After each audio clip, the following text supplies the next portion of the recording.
Thank you for joining us.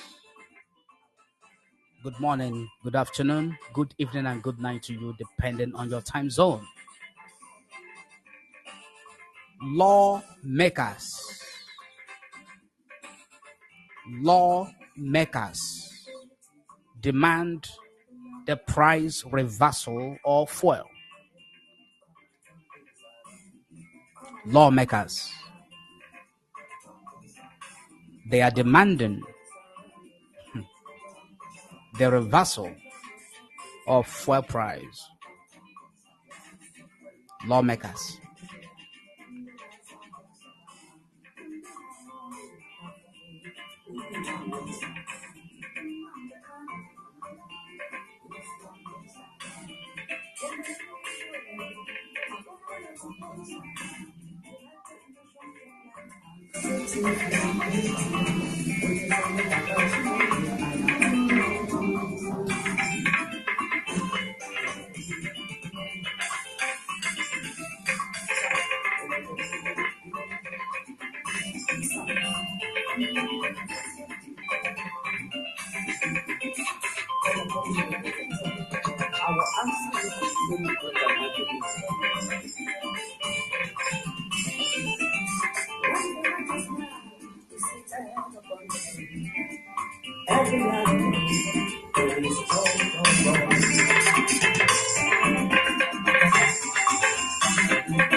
Lawmakers demand a reversal of the price of fuel.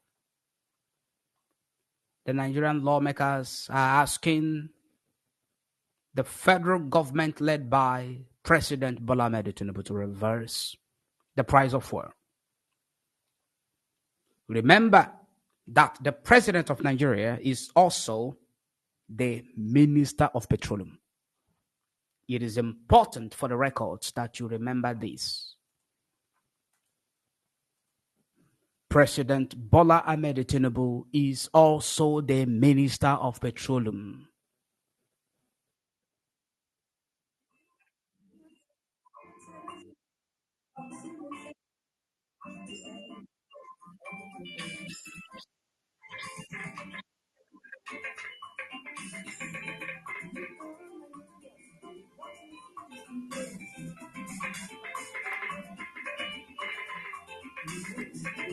Please subscribe to this very channel here on Engine Speaks. Subscribe to this very channel, my channel, Maxwell Nawahi. Also, when you go to YouTube, you will see my YouTube channel, Maxwell Nawahi. Subscribe. In YouTube, I am there. Right there, the channel, Maxwell Nawahi. You will see all my messages, my teachings, prophecies, teaching series, different kind of inspiring content that will motivate and inspire you for your personal life, for your family, and or whatnot. Very, very important. On X, I'm there at Maxwell Nawahi. TikTok, Maxwell Nawahi. Instagram, Maxwell Nawahi. Facebook, Maxwell Nawahi. Reverse the pump price of fuel. Nigeria's House of Representatives has asked the federal government to immediately order a reversal of the recent increase in the price of premium motor spirit PMS, which it said has increased the hardship being faced by Nigerians. The House has asked the Tinubu-led federal government to take immediate steps to stabilize PMS and cooking gas prices through temporary price relief measures, tax reductions, or subsidies on LPG for low-income households, just like Muammar Gaddafi did when he was the the leader of the Libyan people, killed by NATO at the orders of Barack Obama, which about 4 days ago, Barack Obama said that it was a mistake. Recall that on September, the Rep Minority Caucus faulted the unilateral action of an NPC as it disregarded transparency, accountability, and fairness in the announced increase in fuel price. The caucus asked the government in power to quickly address the connection between the economic conditions and social unrest by reviewing and scrapping its anti people's economic policies, which it has failed to do. Adopting a motion of urgent public importance sponsored by 101 members. By 101 members. The House asked the Nigerian National Petroleum Corporation, NNPC, Ministry of Petroleum Resources, under President Tinubu, and other relevant agencies to expedite the repair, maintenance of domestic refineries, and increase local refining capacity as stopgap measure to reduce the dependence on imported refined petroleum products. To reduce the dependence on imported refined petroleum products. Reps asked the Central Bank of Nigeria (CBN) to implement monetary policies that will mitigate the adverse effect of fuel price hikes on inflation, particularly about essential goods and services.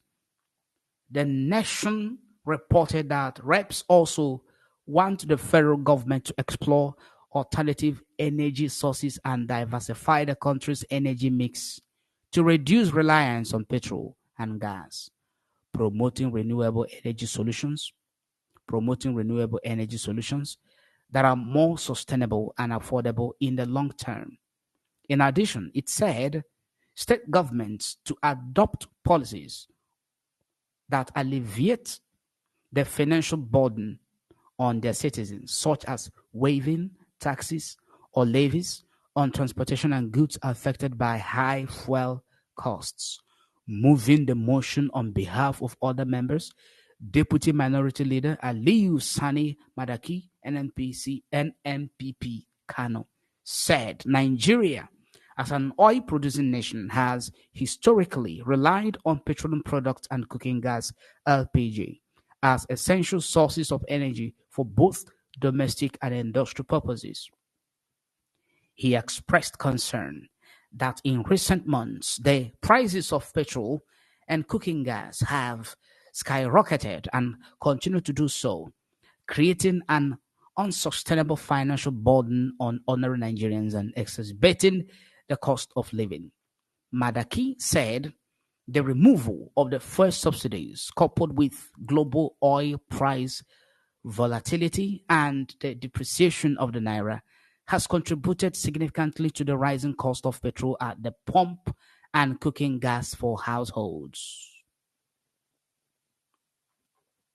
He said the escalating fuel and gas prices are impacting the cost of transportation, food, essential goods, and healthcare, further increasing inflation and pushing many families into deeper financial hardship.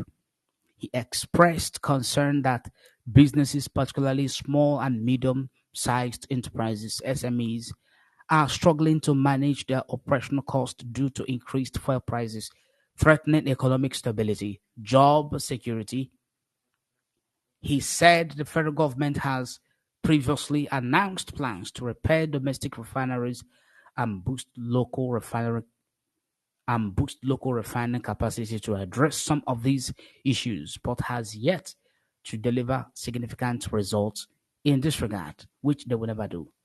Because the more impoverished the country is, the citizens are, the more impoverished, the more nosediving, the more weak the economy is, the more they exploit other avenues to further enrich themselves.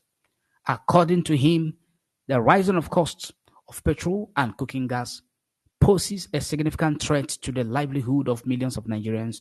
An unchecked inflationary pressure caused by the increased prices can lead to social unrest, increased poverty rates, and negative long term economic effects.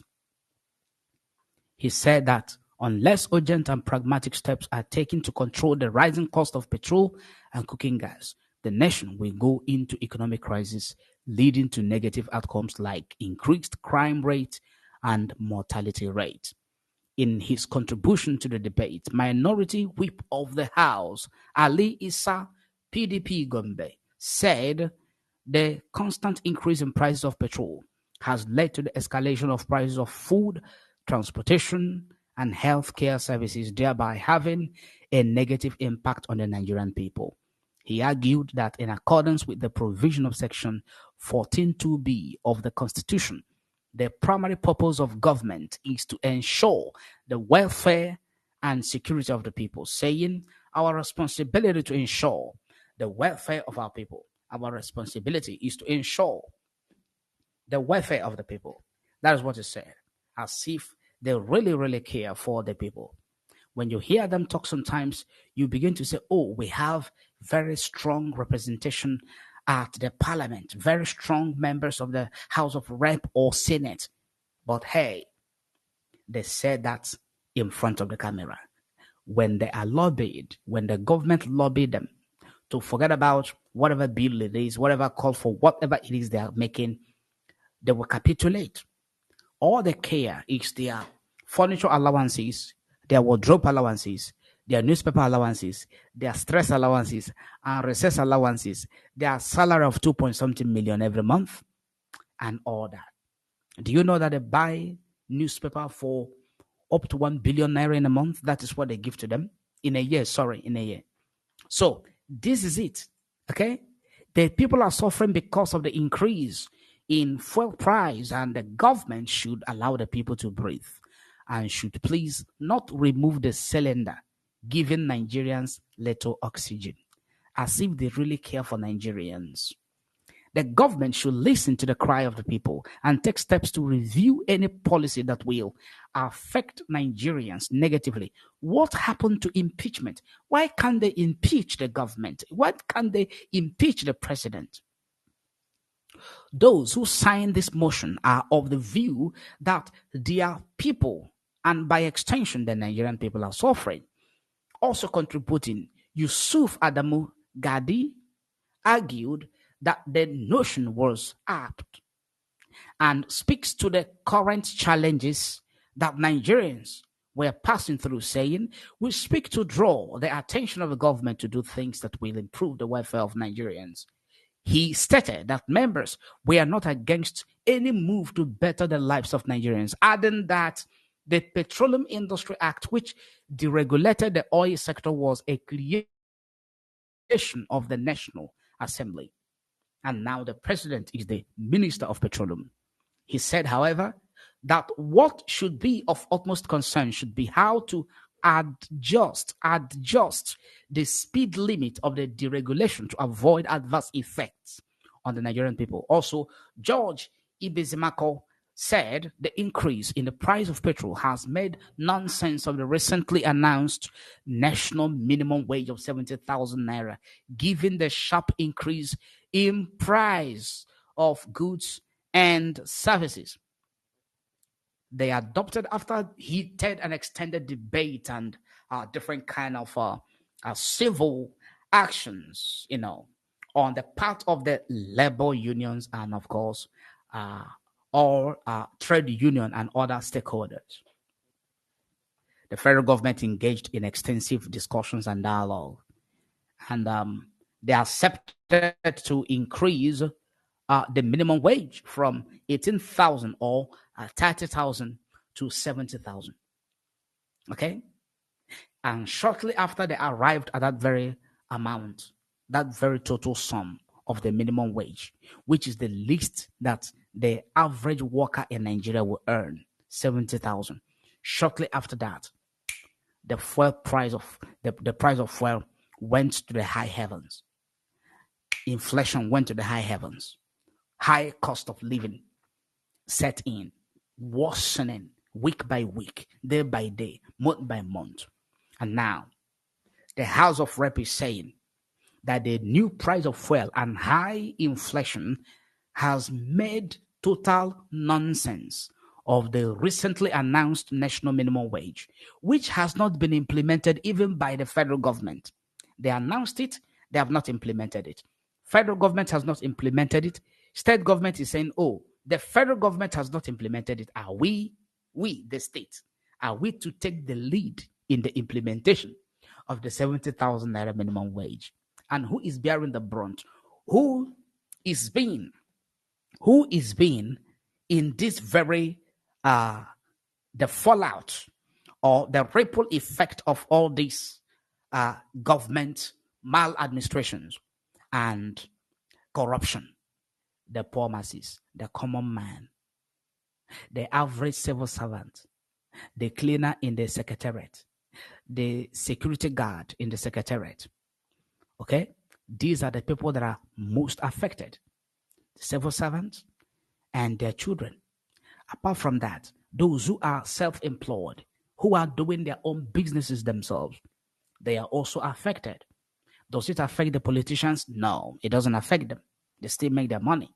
Our people cannot transport their farm produce to the market, and because of that, there is an increase in prices of food. We must pressure the government.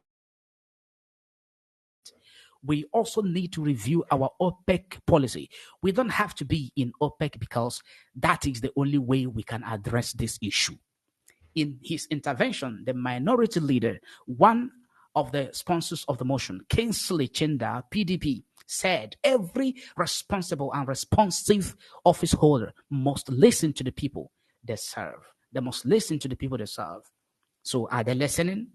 He said, law is made for man and not man for the law. When a law is passed, you also look at the intention of the law. The PIA, which is the Petroleum Industry Act, provides for the regulation. What is the intention of the law? Is that what Nigerians going through right now? Is that what Nigerians going through right now? Is that the intention of the law?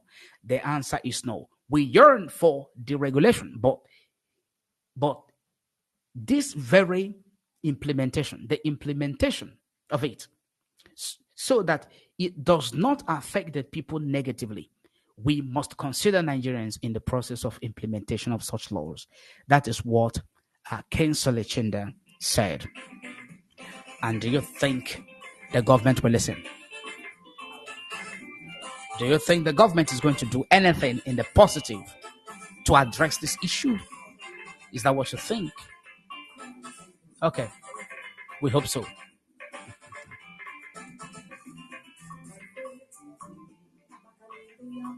Thanks for watching.